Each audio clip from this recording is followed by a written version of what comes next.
国際交流員ワクワク動画。皆さんこんにちは。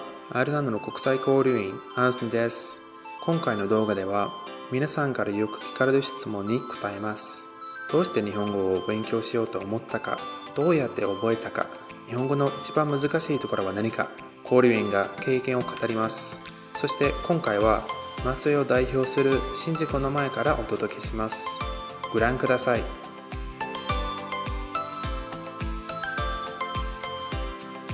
私は13歳の時にあるアニメのオープニングが気になってて、そこから J-POP を聴き始めました。で、歌詞の意味がわかるように勉強しようと思いました。9歳の頃、アニメの音楽を聴いて日本の音楽を聴き始めました。簡単に言えば音楽がきっかけでしたけれども、日本のアニメやドラマのおかげで日本と日本の文化に興味を持ってました。小学校の時に名探偵コナンやちびまる子ちゃんなど日本のアニメが中国のテレビでたくさん放送されていました。そこで日本のアニメに興味を持ち始めました。子供の頃から言語が好きでしたね。第二言語持ってたらかっこいいなっていう単純な思いだけでしたけど、高校生の最後の夏休みに全く新しいこと、ほとんど知らない国の言語を覚えようと思いました。それが日本語でしたね。子供の頃から外国に住みたかったんです。ずっと異文化に興味を持ってますけど、旅行や勉強だけでどの程度まで分かれるか知らなかったんです。なので大学に入ったら外国に住むために外国語を勉強することにしました。その言語が日本語になったのは多少偶然です。大学で習える言語の中で日本の文化や言語が一番アメリカと違うように見えたので、それにしました。それから中学校に入った時に英語以外に日本語とロシアの授業もあって、同じ漢字を使っている日本語に親しみを感じて勉強し始めました。インド人として多言語を聞いたり話したりするのは当たり前だったので、日本語を学ぶのも当たり前の選択肢でした。フランスではですね、日本語が話せる人ってすごく珍しいので、日本語が本当に話すことができればかっこいいなと思って積極的に勉強し始めました。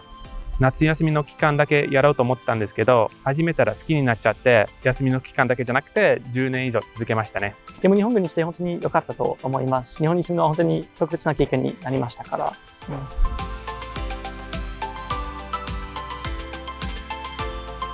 10歳の時に日本語の辞書を買って、それで自主学習を始めました。高校の時に漢字の勉強もしてましたけれども、楽しみながら勉強してましたので、本格的な勉強はやはり大学の時でした。私の場合ですね、中学校と高校を経て大学と大学院で日本語通訳を専攻しました。大学ですよね。5年間フランスの大学で日本語を勉強して、長崎で4ヶ月短期留学をしました。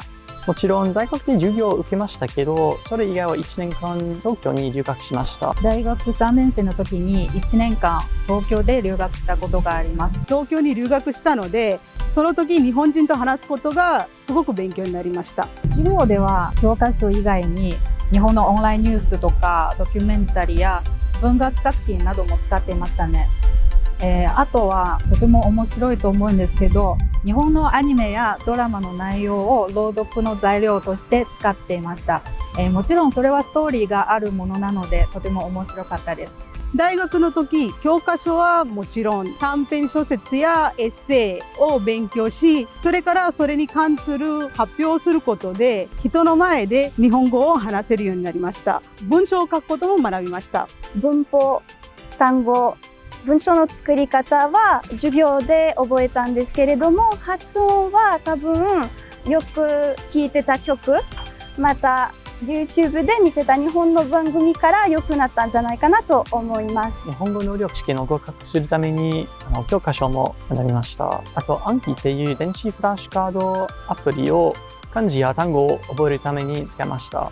ほとんど独学でしたね。大学は日本語学科じゃなかったんですね。ですけど大学に日本人の留学生がたくさんいました。たくさんいたのに緊張して練習が全然できなかったんですね。だからしょうがなく一人で練習しました。ほぼ毎日キッチンを歩きながら一人で会話を再生しました。そして独り言や考え事をできるだけ日本語にしました。相手がいなくても喋る練習をすると効果的だと思います。私は言語を学ぶときに基本的に聴覚を使うタイプなので、アニメやドラマやニュースなどが一番の教材になっていました。テレビや音楽をほとんどの日本のものだけにしたら、夢も日本語になりました。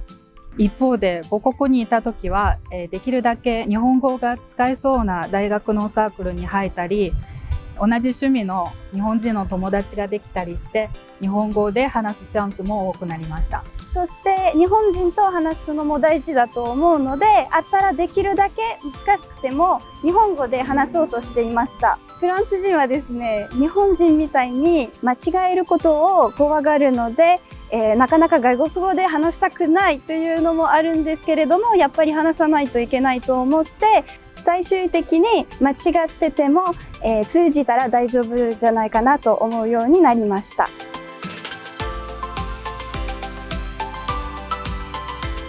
日本語の曖昧表現ですね。同じ表現でも使う場面やその場の雰囲気によって変わったりします。例えば相手に提案するときにいいですって言ったら、一体必要なのかいらないのかって毎回迷っています。今でも。日本語の意外と難しいところは擬音語だと思います。なかなか頭に入らないし、入るとしても他の擬音語と間違いやすいと思いますので、それはまだ、日本語の難しいところだと思います。感覚的な言葉ですね。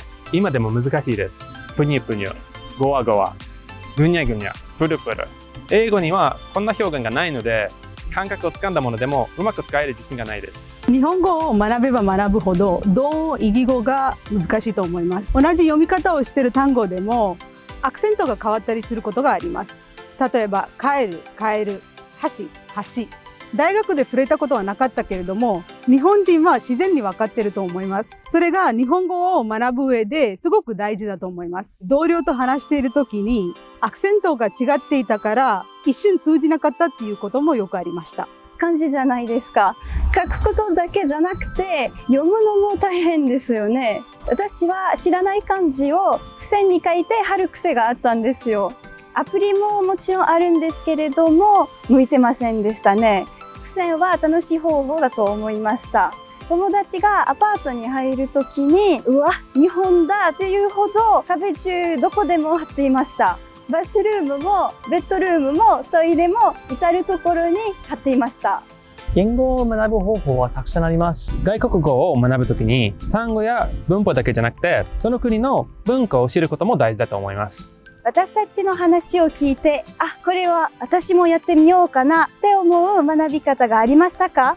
少しでも参考になっていたら嬉しいです。次の動画もお楽しみに。バイバイ。バイバイ。バイバイ。バイバイ。バイバイ。